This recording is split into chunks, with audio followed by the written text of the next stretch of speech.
10 de la mañana con 55 minutos, estamos de regreso a nuestro programa. Oye, la semana recién pasada, el presidente de la República anunció, la semana antepasada, finalizando la semana antepasada, anunció una nueva reforma previsional, cambios, pagos, gastos más en lo que tiene que ver con las pensiones específicamente. Vamos a hablar con Juan Luis Oyarzo, quien tiene conocedor de este tema porque lo ha estudiado también y aparte de ello tiene mucha vinculación con la materia, ¿no? Juan Luis, ¿cómo estás? Bienvenido a nuestro programa. Oye, Daniel, para mí es un gusto venir a conversar. Fíjate que estos temas son muy importantes para informar a la comunidad realmente cuáles son los motivos de esta reforma, cuál es un poco la historia, así que vamos a tener una conversación bastante entretenida hoy día, así que te agradezco enormemente de que en realidad tengamos la oportunidad de informar.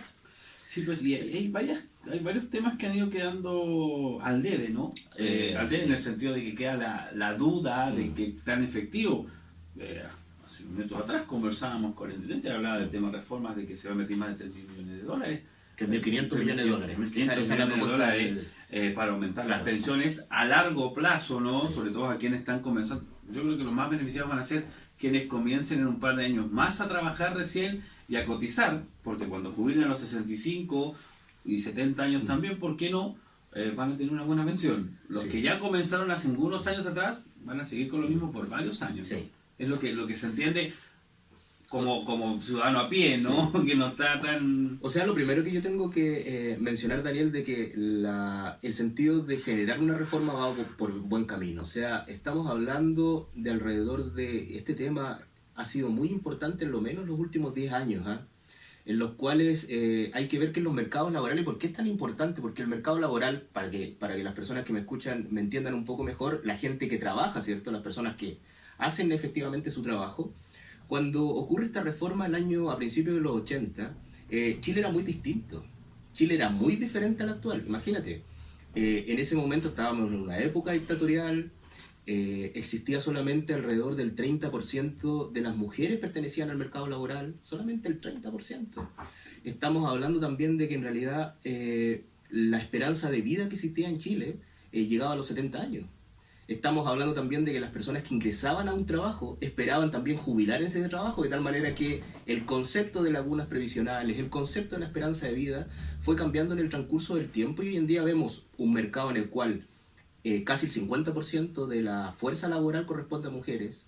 Estamos también viendo un mercado laboral igual que está compuesto de una manera totalmente distinta al año 80, en el cual la esperanza de vida llega a casi los 82 años de vida, ¿cierto? En que los jóvenes hoy en día y todo este aspecto sociocultural conocido como millennials están basados efectivamente en un aspecto que es muy distinto. En realidad no esperan jubilar en un mercado del trabajo o en una sola empresa, sino que constantemente están buscando oportunidades con empresas, constantemente están buscando una serie de aspectos. De tal manera que el Chile es muy distinto desde principios de los 80, en el cual en realidad, claro, uno entiende. Si tú te fijas, claro, la gente jubilaba a los 65, en el caso de las mujeres a los 60, y la esperanza de vida era a los 70. De tal manera que en realidad se prometía jubilar también, y ya a esta altura, con un 70% del sueldo que tú recibías en tu última época de trabajo. Claro. Ahora las expectativas son tremendas. Son tremendas. No, o sea, son tremendas.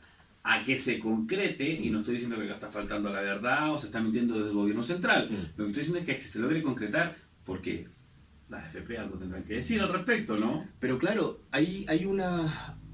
Por eso yo mencionaba al principio de nuestra conversación que en ocasiones existen más incertidumbres que certezas.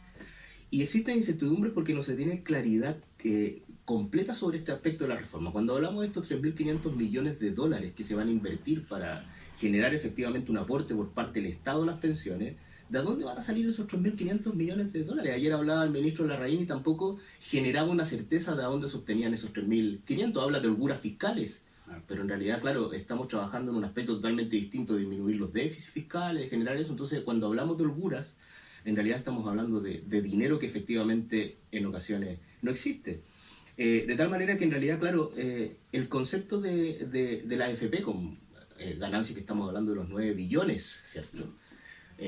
Versus en realidad lo que pagan, que son solamente 4 billones, vemos que en realidad, claro, existe un aspecto de negocio. Cuando nosotros hablamos para comunicarles mejor a las personas que hoy día nos están escuchando, nosotros hablamos de este aumento que propone el gobierno, que es de un 4%. Yo creo que a la gente en la casa lo que le interesa es, ¿me sube o no me sube la pensión? Sí, claro. ¿Y cuánto? ¿Y cuánto? Sí, así de concreto. Es así de concreto, Sí, claro. ¿cierto? Claro. Y lastimosamente no existe certeza de cuánto va a aumentar. Porque el aumento hay un aspecto de gradualidad. Esta pensión está Claro. pensada efectivamente en que se concrete en 9 años, de tal manera que recién en el año 9 nosotros vamos a completar ese 4%. Hablamos efectivamente también de un pilar solidario, que hablamos efectivamente de ese 0,2% que también se va a incrementar, y que en realidad aquí es donde empieza la discusión. Porque en realidad el aspecto político y los encuentros y desencuentros políticos hablan de que en realidad este incremento debería ser inmediato para el próximo año. O sea, quiere decir de que efectivamente esto aumente de forma concreta en esta pensión básica solidaria de inmediato este 10%. Que quiere decir que para tener una pensión básica solidaria tú tienes que tener algunos requisitos, Daniel, para poder entrar a esa pensión básica. Sí, ¿cierto? claro, si no es que se va a aumentar y se aumentó, Claro.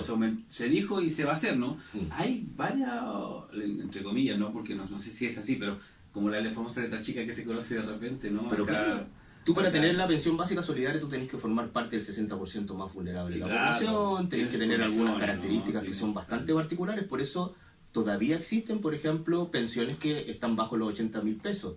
Ahora, para clarificar cuál es la pensión básica solidaria, eso llega a 107.000 pesos. Esa es la pensión básica solidaria. Entonces, si nosotros logramos, imagínense, colocar efectivamente un 10% extra, que es lo que le interesa a las personas en el próximo año, estamos hablando de que su pensión subiría de 107.000 a 118, 119.000 pesos. O sea, estamos hablando de 10, 11 lucas. Que ojo, Ese, que, claro, ese es el aporte extra. Sin considerar también de que solamente por el IPC, por el incremento, si consideramos que el IPC de este año podría llegar al 3%, quiere decir que solamente por el IPC esta pensión de 107.000 subiría alrededor a los 111. De tal manera que el aumento efectivo son alrededor de 7 lucas. sí, claro, y como te señala Juan Luis, ojo, que la persona que jubila a los 60 años, en este caso las mujeres, Sí. ¿no? A los 70 años recién conocería ese aumento de un 4%. Así es. A los 69, 70, más o menos, ¿no? Porque se muere más o menos 8 a 10 meses en poder poner la valla para sacar resultados Claro. de la suma, ¿no? Concreta. Y podemos estar hablando que en 10 años recién se llega a ese 4% de aumento. Y muchas de esas personas en 10 años tienen que seguir trabajando en otra cosa, a los 65, los hombres a los 75, y vamos subiendo así, mientras más trabajes, porque también tienes que dejar de trabajar, tienes que estar jubilado o pensionado para que te llegue este... No es que voy a dejar de trabajar, o sea, voy a jubilar, y voy a seguir trabajando con contratos, seguir recibiendo cotizaciones, porque no te van a tomar en cuenta. No, y los aportes que en realidad propone, aquí por parte del gobierno hay un incentivo para que tú sigas trabajando. Y ese incentivo está relacionado efectivamente para poder generar también un incentivo en tus pensiones, de que tú también vayas cotizando, y esos incentivos, por ejemplo, que recibe la mujer, ¿cierto? Solamente por el hecho de ser mujer y tener cotizaciones que son un poco efectivamente más precarias que las del hombre, en realidad tienen que también tener requisitos de cotización. De tal manera que una persona que no ha cotizado, por ejemplo, en su vida laboral, no va a recibir ese beneficio. De tal manera que hay un montón de aspectos que son letras chicas, pero por lo pronto, por ejemplo, y a lo que le interesa a las personas en la casa, no existe certeza de cuánto efectivamente va a aumentar el proceso de cotización. Y lo que también genera, por ejemplo, ciertas incertidumbres es que en realidad este aumento de cotización, y que cuando hablamos del 40% de cotización que podría incrementarse en el transcurso, que ahí hay un elemento de comunicación que es un poco perverso, nosotros estamos hablando de que los que van a tener ese 40% de cotización son los muchachos que recién van ingresando al mercado laboral.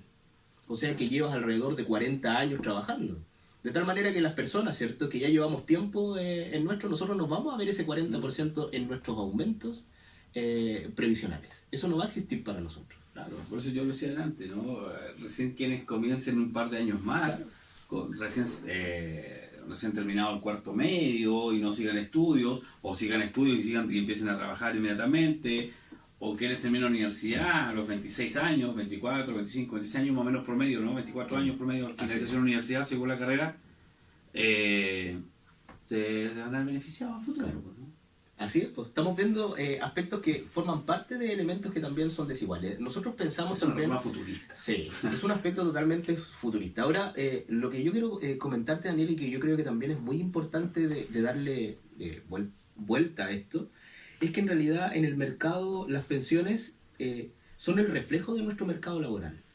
O sea, las pensiones son el reflejo de nuestro mercado de trabajo, de las personas, del trabajo que realizan las personas en Chile.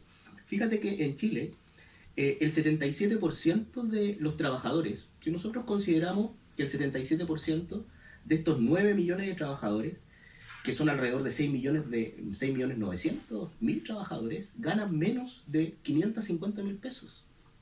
O sea, es súper fuerte la cifra. El 70% de los ocupados hoy en día en Chile ganan menos de 550.000 pesos. Y solamente el 3,8%, que son alrededor de 340.000 personas, ganan por sobre 1,5 millones. Entonces nosotros vemos un mercado, una estructura de mercado laboral que es bastante perversa, por así decirlo, en el cual en realidad eso es lo que refleja el problema que nosotros tenemos en nuestras pensiones. Generado, por ejemplo, esa situación, nosotros vemos efectivamente de que en las desafortunadas palabras del hermano del presidente, tiene razón, pues. Nuestro mercado laboral nos da las garantías de echarle benzina al Mercedes-Benz que se generó en la AFP del 80. Sí, claro. Son desafortunadísimas esas palabras, pero si tú te fijas, es una realidad. Nuestro mercado laboral también es el reflejo de las pensiones son el reflejo de nuestro mercado laboral. Ahora, hay que señalar que acá también, Juan Luis, se llama un poco más a lo, quizás saliendo un poquito de los números, ¿no? Pero más a la representación administrativa política que tiene cada parlamentario. Esta es una reforma que está en curso, en el Así sentido es. de que está presentada recién en el Congreso. Sí. Pero aquí hay demandas sociales también que hay que considerar. O sea, El por tema ejemplo, es que se conjugó muy sí. bien todo eso para que yo creo que ningún congresista Claro. parlamentario vote en contra. Sí, pero si vemos, por Porque ejemplo, afecta a la ciudadanía. si vemos, por ejemplo, las demandas ciudadanas, hay que olvidarse, esto no incluye el no más AFP, esto es más AFP, ¿cierto? Y en particular por el aspecto competitivo de ese 4%. En realidad recién, porque todavía no existe certeza, hoy día el ministro Larraín decía de que ojalá se incorporen nuevos actores a este concepto de la AFP, que estamos hablando tal vez de compañías de seguro, y que puedan trabajar efectivamente dentro de este aspecto de ver cómo compiten por este 4% extra. Ahora la situación también es compleja porque nos dicen ya, el que administra ese 4% extra, si lo administra la AFP, no va a haber una comisión, porque esa comisión Sí, claro. le responde a la AFP. Pero si lo administra una compañía de seguros o alguna otra, te van a cobrar una comisión. Entonces, ¿qué es lo que ocurre? Lo que elegiría cualquier contribuyente es que en realidad permanezca dentro de la AFP. Lo que dice, por ejemplo, el ministro también dice que si el cotizante, o sea, yo no doy, por ejemplo, mi visto bueno o algún aspecto, o mi intención de cambiarme tal vez a una aseguradora o algún otro aspecto, de inmediato yo sigo en la AFP. De tal manera que en realidad, claro, también se genera un aspecto de incertidumbre sobre quién va a administrar parte de este proceso. La presidenta en su proyecto de 2017 efectivamente decía de que en realidad la administradora iba a ser un aspecto estatal. Sí, claro. Y lo otro, Juan Luis, es que ¿cómo le logras hacer entender a esta gente que piensa que en un futuro muy próximo, ojo, y insistimos que todavía no está aprobada, porque Sí. es una presentación recién de esto, va a tener estas garantías? Y 10.000 pesos para algunas personas es harto. Sí, por supuesto, lo tenemos más que claro, pero sin embargo no soluciona el problema. Las pensiones en Chile, de acuerdo, por ejemplo, a su estructura de salario, de acuerdo a su Producto Interno Bruto y las características que tiene este mercado en crecimiento, a nuestros niveles de desempleo deberían ser cerca de 450.000 pesos Sí, claro. líquidos mensuales. Y el promedio que existe hoy en día de las pensiones en Chile son 200.000 pesos. O sea, quiere decir de que ahora se dice que el 2020 nosotros vamos a alcanzar los 30.000 dólares del Producto Interno Bruto per cápita, pero vamos a conseguir esos 30.000 dólares con precios, ¿cierto?, de Alemania y con salarios de países como Bolivia o Paraguay. Sí, claro. Entonces quiere decir que tenemos un mercado mal estructurado desde el punto de vista de cómo nosotros. Y eso, en realidad, claro, de acuerdo a los cuestionamientos, las preguntas que tienen las personas que se encuentran ahora escuchando, efectivamente ahí no hay una certeza clara de cómo va a generar eso. De hecho, por ejemplo, yo siento que la labor parlamentaria, la discusión parlamentaria, se tiene que centrar efectivamente en los aspectos que generan un bienestar inmediato para el próximo año, ¿cierto? O sea, garantizar este 10% de forma inmediata para las personas y para las pensiones que se encuentran más bajas y generar aspectos de discusión que sean más claros. Porque en este sentido nosotros si se promulga una ley en los próximos meses, esa ley por lo menos nos va a regir durante los 30 o 40 años extra a nosotros. Entonces, esa es la importancia de la ley que nosotros encontramos. Un tema para analizar que a lo largo, Juan Luis, sí. podemos, por honor al tiempo, sí. porque hay que ser muy detallista en esto, así ¿no? es, sí. De hecho, nosotros tenemos coordinado que el día miércoles puedan estar acá la Seremi del Trabajo y la Seremi de Hacienda para conversar más detalladamente el tema, porque también hay que hacer la contraparte, no hay que conversar, hay que analizar bien el tema para que se entienda. Y poder ver a futuro una nueva visita suya, Juan Luis, para poder conversar más detalladamente también estos temas, quizás con otras cifras, y por qué no ver los cálculos. Trabajé 50 años, me parece, ¿sí? y ver cuánto o sea, el aumento va a ser el mismo, no porque es un porcentaje concreto, pero va a cambiar la pensión porque voy a tener más años laborales, ¿no? Son dudas que van saliendo y que van... ¿Lo podemos dejar comprometido pero por supuesto, para otro momento? Yo encantado. Ahora dejar solamente esa tranquilidad, como tú mencionabas, esto forma parte recién de una propuesta que va a ser presentada recién a la Cámara para que sea discutida, y aquí el aporte también de ambos sectores es importante en el proceso de negociación para poder lograr un muy buen sistema de pensiones que hoy en día nos aqueja, en particular para nuestros jubilados y para nosotros en el futuro. Así que encantado de haber conversado contigo, Daniel. Juan Luis, muchas gracias por su visita. A ti también.